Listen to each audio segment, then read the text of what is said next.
I came across a pretty cool theory. The theory is that many buildings used today could have been built by another oldish civilization and were adopted or stolen, then repaired. What are some of these buildings? The White House, the Salt Lake Temple, the US state capitals, many of the St. Petersburg's buildings in Russia, and the Bund area in Shanghai, China.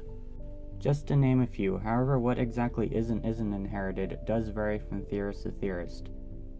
But yes, these do spread throughout the world. It is great having you choose my videos to watch, and I hope you enjoy them. So why is this believed? The main oddity pushing forward this theory is how many of these buildings seem to be sunken into the ground. Let's look at the Salt Lake Temple. It's a great big building in Utah of the United States, and is said to have started construction from 1847 to 1893. This place had some touch-ups for the surrounding ground of the temple in 1963, revealing a lot of structure underneath the building. It looks to continue, maybe even having another entranceway. The windows also seem to continue, and perhaps they were originally meant to be used as such. Once the touch-ups finished, the area was buried back again. Let's look at some of the buildings in St. Petersburg. St. Petersburg of Russia was founded during 1703 and named after Peter the Great. Many of these buildings do look to cut things off into the ground, like potential window holes or entrances. These ground-level designs seem strange nonetheless. This is where the term mud flood comes in, as this is a theory of what happened to these buildings. Worldwide structures being flooded and buried during the Middle Ages, the general idea being around 1600 AD. Could have been a cataclysm or a result of war, but nonetheless imply these buildings were made before it happened, which would go against the official construction dates of these buildings. Perhaps these dates could be the repair dates? Here are some images of Salt Lake Temple during construction.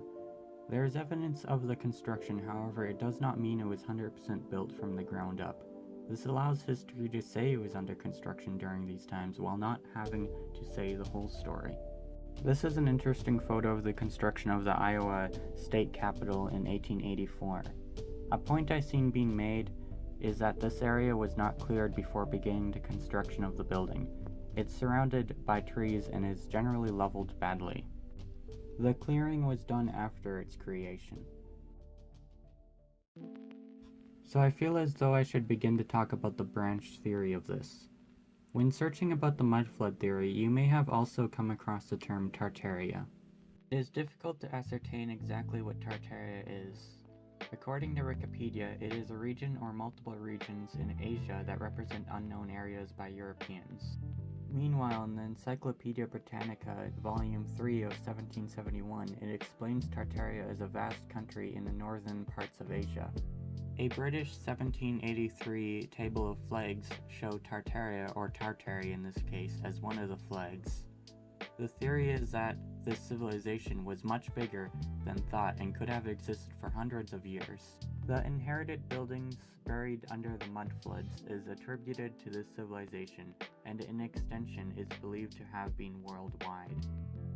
Tartaria would have been conquered maybe little by little and slowly whittled down, then afterwards would have been erased by history, the ruins being inherited and repaired to the towns and buildings seen now. The motive for this is difficult to say, but it could have had to do with propaganda during the wars, and history just stuck with it. There are a few places to look for learning more about this theory. Some YouTube channels who discuss this include EarthUnknown, Jon Levi, and WiseUp for a collection of oddities in the world.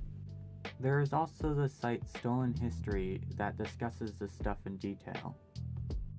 It should be noted that the mud floods do not seem to be connected to the Younger Dryas cataclysm theory proposing a flood 12,000 years ago, as the mud floods are assumed to have happened a few hundred years ago. However, many parallels exist with the inheritance and burying of many ancient structures. Maybe connections can be made with the two floods.